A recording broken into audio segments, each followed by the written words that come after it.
பல நேரங்களில் நாம் செய்கிற சில தவறான செயல்களுக்கு நாம் ஒவ்வொருவரும் சொல்லுகிற ஒரு காரணம், நான் இருக்கிற இடம் சரியில்லை, நான் சேருகிறதான நபர்கள் சரியில்லை, அதனால்தான் நான் இப்படிப்பட்ட சில தவறான செயல்களை செய்து விடுகிறேன் என்று சொல்லுகிறோம்.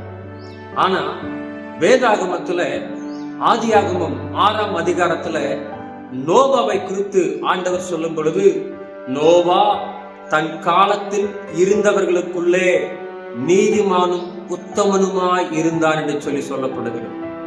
நோவா காலத்துல சுற்றி இருக்கிற ஜனங்கள் எப்படிப்பட்ட ஜனங்களா இருந்தாங்கன்னா, ஆண்டவரை வேதனைப்படுத்தக்கூடிய அளவுக்கு எதற்காக இந்த மனிதர்களை நான் உருவாக்கினேன் என்று வேதனைப்படுகிற அளவுக்கு அத்தனை பாவங்கள் செய்யக்கூடிய ஒரு ஜனங்களா இருந்தார். ஆனா அந்த ஜனங்கள் மத்தியில தான் நோவா வாழ்ந்தார். ஆனால் நோவாவோ பாவம் இல்லாமல் பரிசுத்தமாய் வாழ்ந்தார்.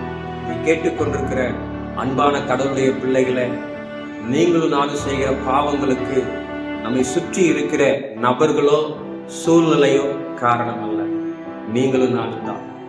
நம்மாலையும் நோவாவை போல பரிசுத்தமா இருக்க முடியும். நம்ம சுற்றி நிற்கிறவங்க எவ்வளவு பாவிகளா இருந்தாலும் நீங்களும் நானும் கட்டாயமா பரிசுத்தமா இருக்க முடியும். ஏன்னா ஆண்டவர் உதவி செய்கிறார்.